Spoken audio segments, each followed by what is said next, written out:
Hello everyone, कैसे हैं आप लोग। आई होप कि आप लोग बहुत अच्छे होंगे और अपनी पढ़ाई को भी बहुत अच्छे तरीके से कंप्लीट और कवर अप कर रहे होंगे। जैसा कि आप लोगों को पता है कि अभी हम लोग हमारे क्लास 11th के बिजनेस स्टडी सब्जेक्ट को पढ़ रहे हैं और बिजनेस स्टडी सब्जेक्ट में हम लोगों ने अभी तक टोटल 7 चैप्टर्स कंप्लीट किया है। और जो पिछले वाले वीडियोस में और पिछले वाले क्लासेस में हम लोगों ने हमारे पास जितने different forms of business organisations आते हैं उन सभी बिजनेस ऑर्गेनाइजेशंस को पढ़ा है और कंप्लीट किया था।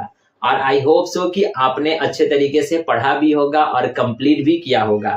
अगर आपको उन चैप्टर्स में से या उन different forms of business organisation में से किसी एक टॉपिक, किसी एक पर्टिकुलर चैप्टर में अगर आपको दिक्कत परेशानी है तो ऊपर आई कार्ड पे प्लेलिस्ट का लिंक आ रहा होगा, आप वहां से कवर अप कर सकते हो उन सभी चैप्टर्स को। लेकिन अगर कवर अप करने के बावजूद अगर आपको किसी एक पर्टिकुलर टॉपिक और किसी एक पर्टिकुलर पॉइंट में अगर आपको दिक्कत है तो आप कमेंट बॉक्स में जरूर से बताइएगा। हम उस पर्टिकुलर पॉइंट से, उस पर्टिकुलर टॉपिक से रिलेटेड एक डेडिकेटेड वीडियो बनाकर अपलोड कर देंगे जिससे आपके सारे के सारे डाउट्स क्लियर हो जाएंगे। सो बेसिकली आज के इस क्लास में हम लोग क्या पढ़ेंगे, आज के इस क्लास में हम लोग किसी एक नए चैप्टर को स्टार्ट नहीं करेंगे। अब आप कहोगे कि जब नए चैप्टर को स्टार्ट ही नहीं करेंगे तो वीडियो काहे के लिए बना है, दिमाग खराब करने के लिए? तो ऐसा नहीं है। हमारे पास जितने अलग अलग बिजनेस ऑर्गेनाइजेशंस हैं और कितने हैं ये आपको पता है, टोटल 5 हैं। कौन कौन से हैं ये भी आपको पता है। Sole trade, partnership, joint Hindu family business, cooperative society और कंपनी, ये 5 अलग अलग हमारे पास बिजनेस ऑर्गेनाइजेशंस आते हैं और आपके पास चैप्टर भी है और मैंने आपको पढ़ा भी दिया है और आई होप सो कि आपने इन सभी चैप्टर्स को अच्छे तरीके से पढ़ा भी होगा। अब आज का हमारा मेन मुद्दा, मेन वीडियो, मेन टॉपिक किस पर बात हम करेंगे, किस पर हम पढ़ेंगे।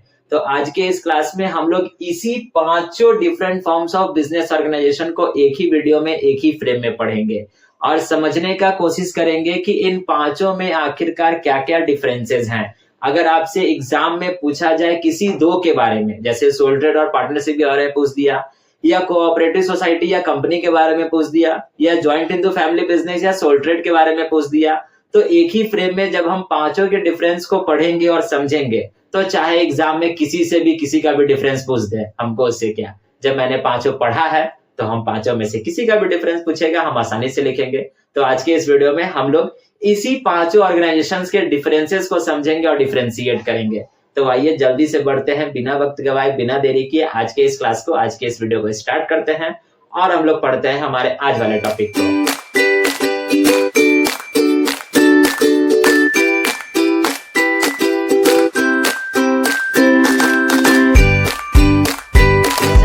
आपको बताया कि आज के इस क्लास में हमारे पास जितने भी different forms of business organisations हैं उन सभी के सभी बिजनेस ऑर्गेनाइजेशंस के डिफरेंसेस को पढ़ेंगे। तो आइए 1 बाय 1 कर समझते हैं और पढ़ते हैं। देखिए मैंने नाम भी लिखा है, साथ साथ उनके बेसिस यानी किस किस तरीके से हम डिफरेंशिएट कर रहे हैं वो पॉइंट्स भी मैंने मेंशन किया है।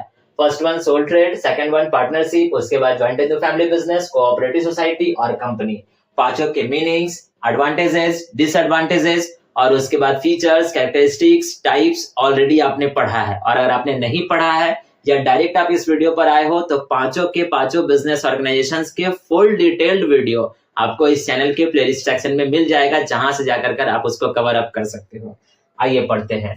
फर्स्ट वन कहता है हमारे पास सोल ट्रेड और पहला हमारे पास डिफरेंस का जो बेसिस है वो कहता है फॉर्मेशन, यानी कौन से बिजनेस ऑर्गेनाइजेशन को बनाने में कितना ज्यादा परेशानी और कौन सा बिजनेस ऑर्गेनाइजेशन कितना जल्दी बनता है। तो सबसे पहला हमारा कहता है sole trade, minimum legal formalities, या फिर यूं कहा जाए कि सोल ट्रेड को बनाना सबसे ज्यादा आसान है। सोल ट्रेड वाले बिजनेस ऑर्गेनाइजेशन को स्टार्ट करना, फॉर्मेशन होना उसका बहुत ज्यादा इजी है। इसमें किसी प्रकार के कोई भी स्टेप्स, कोई भी प्रोसीजर्स नहीं है। बस केवल कहीं कहीं पर कुछ जगह पर एक कुछ मिनिमम सा लीगल फॉर्मेलिटीज होता है, जैसे दवाई का दुकान खोलने में कुछ एक लाइसेंस की आवश्यकता होती है। लेकिन वही अगर किराना दुकान खोलना है, कपड़े का दुकान खोलना है तो कोई लीगल फॉर्मेलिटी नहीं है। यानी सोल ट्रेड वाले बिजनेस को स्टार्ट करना बहुत ज्यादा आसान है, आप ऑलरेडी जानते हो। लेकिन वही पार्टनरशिप एक ऐसा बिजनेस है जिसको स्टार्ट करना बहुत ज्यादा आसान है, लेकिन इसको रजिस्टर्ड करवाना पड़ता है। लेकिन वो रजिस्टर्ड वो जो रजिस्ट्रेशन है वो हमारे पास ऑप्शनल है। ऑप्शनल का मतलब हम चाहे तो अपने पार्टनरशिप बिजनेस का, पार्टनरशिप फर्म का रजिस्ट्रेशन करवा सकते हैं और हम चाहे तो ऑप्शनल है, यानी हम रजिस्टर्ड नहीं भी करवा सकते हैं। देखिए मैंने लिखा भी है, easy to form because of optional registration, यानी मैंने अभी आपको बता दिया कि पार्टनरशिप वाले बिजनेस ऑप्शनल पे होते हैं। अगर हमारी मर्जी है तो हम अपने बिजनेस फॉर्म को रजिस्टर्ड करवाएंगे, और अगर हमारी मर्जी नहीं है तो हम रजिस्टर्ड नहीं भी करवाएंगे। लेकिन जॉइंट हिंदू फैमिली बिजनेस भी वही कहता है कि इजी फॉर्मेशन, इसका भी फॉर्मेशन बहुत ज्यादा आसान है due to less legal formalities. इसमें फॉर्मेलिटीज होती हैं लेकिन बहुत कम होती है। इसी कारण से इन तीनों बिजनेस को स्टार्ट करना बहुत ज्यादा आसान है, बहुत कम प्रोसीजर्स होते हैं, और कभी कभी तो किसी प्रकार का कोई प्रोसीजर नहीं है। लेकिन कोऑपरेटिव सोसाइटी में रजिस्ट्रेशन कंपलसरी है। बिना रजिस्ट्रेशन के हम कोऑपरेटिव सोसाइटी वाले बिजनेस को स्टार्ट नहीं कर सकते हैं। और वही कंपनी भी यही कहता है कि रजिस्ट्रेशन कंपलसरी, यानी कंपनी को भी अगर हमको खोलना है या कंपनी वाले बिजनेस को अगर हमको करना है तो हमको हमारे कंपनी को रजिस्टर्ड करवाना पड़ेगा। और आपको पता है कि कंपनी का रजिस्ट्रेशन प्रोसेस जो होता है वो थोड़ा लंबा होता है, थोड़ा पेचीदा होता है, एक्सपेंसिव भी हो जाता है, और साथ साथ टाइम कंज्यूमिंग भी हो जाता है, यानी कि समय भी बहुत ज्यादा लग जाता है। ठीक, तो ये था हमारे पास पहला डिफरेंस। दूसरा डिफरेंस, अब कौन से बिजनेस ऑर्गेनाइजेशन में कितने ओनर होते हैं या कितने ओनर होने चाहिए। तो सोल ट्रेड यानी एक इकलौता मालिक होगा, आपको पता है, सिंगल ओनर। उसके बाद अगर पार्टनरशिप की बात की जाए तो पार्टनरशिप में कम से कम 2 और ज्यादा से ज्यादा 50 होंगे। लेकिन अगर कोऑपरेटिव सोसाइटी की बात की जाए तो कोऑपरेटिव सोसाइटी में कम से कम 2 और ज्यादा से ज्यादा कोई लिमिट नहीं है। Sorry, joint Hindu family business, my mistake. Joint Hindu family business में मिनिमम जो लोग होंगे वो 2 होंगे और मैक्सिमम की कोई लिमिट नहीं होगी। और वही कोऑपरेटिव सोसाइटी भी वही कहता है कि कोऑपरेटिव सोसाइटी में कम से कम 10 मेंबर होने चाहिए, और वो जो 10 मेंबर होंगे वो अडल्ट होने चाहिए, यानी उनकी उम्र जो है वो 18 साल से ज्यादा होनी चाहिए, और मैक्सिमम कोई लिमिट नहीं। लेकिन कंपनी, आपने कंपनी चैप्टर पढ़ा होगा तो आपको पता होगा कि हमारे पास 2 प्रकार के कंपनी होती है, यानी 2 टाइप्स ऑफ कंपनी। होते तो 3 है लेकिन मेनली हम 2 को ही ज्यादा कंसीडर करते हैं। जो एक होता है प्राइवेट और दूसरा होता है पब्लिक। तो प्राइवेट वाले में कम से कम 2 और ज्यादा से ज्यादा 200, और वहीं पब्लिक वाले में कम से कम 2 और मैक्सिमम की कोई लिमिट नहीं है। ये था हमारे पास दूसरा डिफरेंस। तीसरा डिफरेंस, किस बिजनेस ऑर्गेनाइजेशन की लाइबिलिटी कैसी होती है, यानी दायित्व कैसा होता है। तो सिंगल यानी सोल ट्रेड, अनलिमिटेड लाइबिलिटी। आपको पता है कि लाइबिलिटी कितने प्रकार के होते हैं, तो 2 होते हैं, एक लिमिटेड, दूसरा अनलिमिटेड। लिमिटेड का मतलब हो गया जिसमें अगर हम कर्ज लिए हैं तो अपने संपत्ति को बेच कर कर्ज नहीं चुकाना है, एकदम सिंपल भाषा में। और अगर अनलिमिटेड, तो अनलिमिटेड लाइबिलिटी में अगर हमने कर्ज लिया है तो उस कर्ज को चुकाने के लिए हमको हमारे संपत्ति को भी बेचना पड़ जाएगा, तो वो हो गया अनलिमिटेड। बेसिक सा ये डिफरेंस है। अगर आपको इसको और अच्छे तरीके से जानना है तो कमेंट बॉक्स में हमको बताइएगा, हम इससे स्पेशल यानी कि इस लिमिटेड और अनलिमिटेड लाइबिलिटी से डेडिकेटेड और एक स्पेशल वीडियो बनाकर अपलोड कर देंगे, और सारे के सारे डाउट्स, क्वेश्चंस क्लियर कर देंगे उस वाले वीडियो में। ठीक, देखिए कहता है क्या, सोल ट्रेड में जो ओनर होगी उसकी लाइबिलिटी अनलिमिटेड होगी। वही पार्टनरशिप में भी जितने भी पार्टनर्स होंगे उनकी भी लाइबिलिटी अनलिमिटेड होंगे। ज्वाइंट हिंदू फैमिली बिजनेस में कर्ता होता है, आपको पता है, जो कि उस हेड ऑफ द बिजनेस का यानी कि उस बिजनेस का हेड होता है, जिसको हम लोग कर्ता कहते हैं। और कर्ता की लाइबिलिटी जो होगी वो अनलिमिटेड होगी, और वही फैमिली मेंबर्स की लाइबिलिटी जो है वो लिमिटेड होगी। बात की जाए अगर कोऑपरेटिव सोसाइटी की, तो इसमें जितने भी मेंबर्स होंगे उनकी लाइबिलिटी लिमिटेड, और अगर कंपनी की बात की जाए तो उसमें जितने भी शेयर होल्डर्स होंगे उनकी लाइबिलिटी जो है वो लिमिटेड होगी। ठीक, नेक्स्ट चौथा वाला डिफरेंस हमारा क्या कहता है, फाइनेंशियल रिसोर्सेज। अब किसके पास कितना ज्यादा पैसा होता है। तो सोल ट्रेड के पास पैसा तो होता है लेकिन लिमिटेड होता है। लिमिटेड क्यों होता है ये आपको पता है, क्यों होता है, क्योंकि सोल ट्रेड एक ऐसा बिजनेस है जिसका मालिक एक। अब एक इकलौता इंसान कितना पैसा लाएगा, दोस्त से मांगेगा, रिश्तेदार से मांगेगा, बैंक से मांगेगा, लेकिन उसके पास जो रिसोर्सेज होंगे वो तब भी लिमिटेड हो जाएंगे। ठीक है, लेकिन वही पार्टनरशिप भी एक ऐसा बिजनेस है जिसमें फाइनेंशियल रिसोर्सेज लिमिटेड हैं, लेकिन सोल ट्रेड से थोड़ा सा ज्यादा हो जाता है क्योंकि इसमें पार्टनर्स होते हैं। ठीक, देखिए लिखता है not very large but more than sole trade, यानी ज्यादा रिसोर्सेज नहीं है यहाँ पर भी पैसे की, लेकिन इतना होता है कि सोल ट्रेड से ज्यादा रह जाता है, हो जाता है।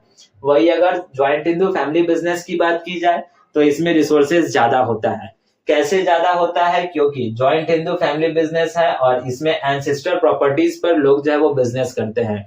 एंसेस्टर प्रॉपर्टी का मतलब हो गया पूर्वजों का संपत्ति, और अगर पूर्वजों के पास संपत्ति ज्यादा हो गया तो रिसोर्सेज ज्यादा है हमारे पास। वही अगर कोऑपरेटिव सोसाइटी की बात की जाए तो इसमें रिसोर्सेज ज्यादा नहीं है। क्यों ज्यादा नहीं है? क्योंकि कोऑपरेटिव सोसाइटी के जो भी मेंबर्स होते हैं वो अधिकांश गरीब होते हैं। तो जब वो खुद गरीब है तो वो कितना ही फाइनेंस इकट्ठा कर पाएंगे। तो इसी कारण से कोऑपरेटिव सोसाइटी में भले ही मेंबर बहुत ज्यादा हो जाए, लेकिन फाइनेंशियल रिसोर्सेज जो है वो हमको कम ही देखने को मिलता है। लेकिन अगर बात की जाए कंपनी की, तो कंपनी में फाइनेंशियल रिसोर्सेज की किसी प्रकार की कोई कमी नहीं होती है। कंपनी के पास बहुत पैसा होता है। और कंपनी पैसा कहां से गेन करती है आपको पता है, अपने कंपनी के शेयर्स को बेच कर वहां से वो फंड रेज करती है, कैपिटल रेज करती है। ठीक, लास्ट वाला हमारा डिफरेंस कहता है का कंटिन्यूटी।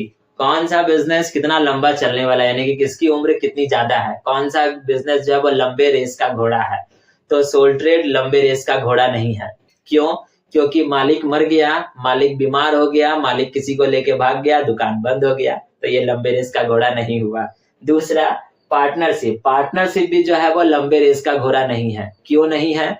क्योंकि 2 महीने के बाद पार्टनर्स में अनबन हो गया, मुंह कान फोड़ा फोड़ी हो गया, खुना खुनी हो गया, बिजनेस बंद हो गया। तो ये भी एक मेन कारण हो सकता है। दूसरा मेन कारण होगा कि पार्टनरशिप, जो भी बिजनेस जो चला होगा या पार्टनर्स के बीच में एक एग्रीमेंट हुआ होगा कि हम लोग जो पार्टनर बनेंगे वो 2 ही साल के लिए बनेंगे, उससे ज्यादा हम नहीं बनेंगे। तो ये भी एक मेन कारण हो गया कंटिन्यूटी नहीं रहने का। तीसरा कारण क्या हुआ कि पार्टनर्स जो भी बने होंगे वो किसी एक पर्टिकुलर काम के लिए बने होंगे कि हमको ये अपार्टमेंट खड़ा करना है, तब तक हम पार्टनर रहेंगे। जैसे ही अपार्टमेंट बन कर तैयार हो जाएगा हमारा पार्टनरशिप टूट जाएगा। तो इसी कारण से पार्टनरशिप बिजनेस भी जो है वो ज्यादा लंबा रेस का घोड़ा नहीं है।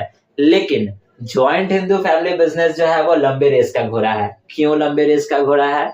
क्योंकि इसमें कर्ता कोई भी हो, अगर एक मरेगा तो उसकी जगह पर दूसरा कर्ता बनेगा, फिर उसकी मृत्यु होगी तो उसकी जगह पे कोई और कर्ता बनेगा। तो इसी कारण से ये बिजनेस लंबा चलेगा। लेकिन मैंने आपको बताया था इस वाले चैप्टर में कि हमारे इंडिया में अब ये जॉइंट हिंदू फैमिली बिजनेस देखने को नहीं मिलता है, और अगर है भी तो बहुत कम है।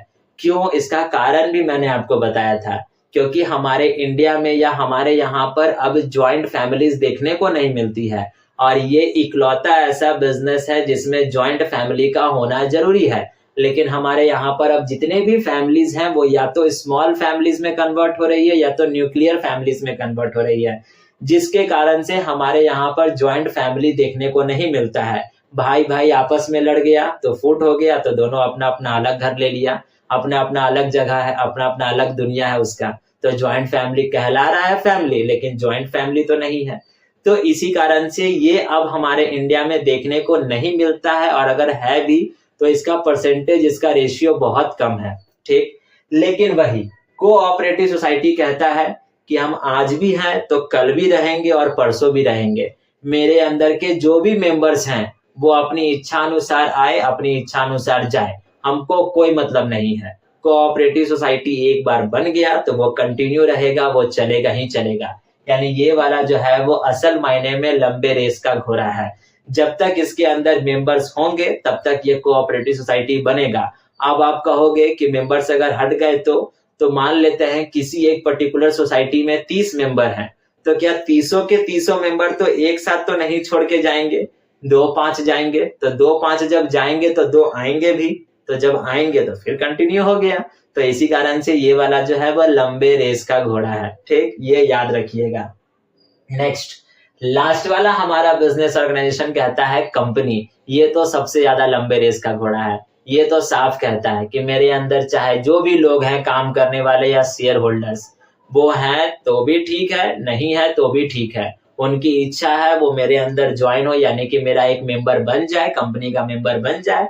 और अगर उनकी इच्छा नहीं है तो वो कंपनी को छोड़ कर जा सकते हैं, क्योंकि उनकी जगह पर फिर कोई नया आएगा। चाहे वो पागल हो जाए, चाहे वो मर जाए, चाहे वो किसी को लेके भाग जाए, या फिर कुछ भी हो जाए, या वो देशद्रोही हो जाए, चाहे कुछ भी हो जाए, उससे इसको कोई मतलब नहीं है कंपनी को। कंपनी का एक ही सिद्धांत है, कंपनी कल भी थी, आज भी है और कल भी रहेगी। यानी कंपनी मस्ट गो ऑन। जैसे हम कहते हैं ना, सो मस्ट गो ऑन, वैसे यहाँ पर भी कहता है कंपनी मस्ट गो ऑन। ठीक। तो यही हमारे पास पॉइंट्स होते हैं कंपनी के, कोऑपरेटिव सोसाइटी के, ज्वाइंट हिंदू फैमिली बिजनेस के, पार्टनरशिप के और सोल ट्रेड के, और यही हमारे पास डिफरेंसेस भी है। अब आई होप कि आपको यहाँ तक वीडियो देख कर ये जरूर समझ में आ गया होगा कि अगर एग्जाम में 2 का डिफरेंस पूछे या 3 का डिफरेंस पूछे, हमको लिख देना है, और क्या लिखना है ये आपको भली भांति आप इस वीडियो को यहाँ तक देख कर समझ गए होंगे। और जो भी डिफरेंसेस मैंने आपको बताया है, ये सभी के सभी डिफरेंसेस आप अपने कॉपी में अच्छे तरीके से लिखोगे, ठीक है। और हाँ, अगर आप वीडियो को यहाँ तक देखे हो तो वीडियो को लाइक, चैनल को सब्सक्राइब और अपने फ्रेंड्स के साथ शेयर जरूर से करते जाइएगा। लेकिन ये तीनों चीज बाद में कीजिएगा। सबसे पहले आप क्या कीजिएगा, वीडियो को यहाँ पे पॉज कीजिए और इसका स्क्रीनशॉट लेकर कर अपने पास रख लीजिए, और मेक श्योर कि आप इसको अपने कॉपी में अच्छे तरीके से लिखिएगा। लिखने के बाद ही आप इस चैनल पर अगर नए होंगे तो चैनल को सब्सक्राइब कर दीजिएगा, और अगर वीडियो ये वाला आपको पसंद आया होगा तो वीडियो लाइक करके जाइएगा। और हाँ, जाते जाते एक प्यारा सा मैसेज भी यानी कमेंट भी जरूर से करते जाइएगा। अब हम लोग मिलेंगे इसी बिजनेस स्टडीज क्लासेस में नेक्स्ट वाले चैप्टर पे यानी नए वाले चैप्टर पे। तब तक के लिए आप अपना ख्याल रखिएगा। Thank you and bye bye.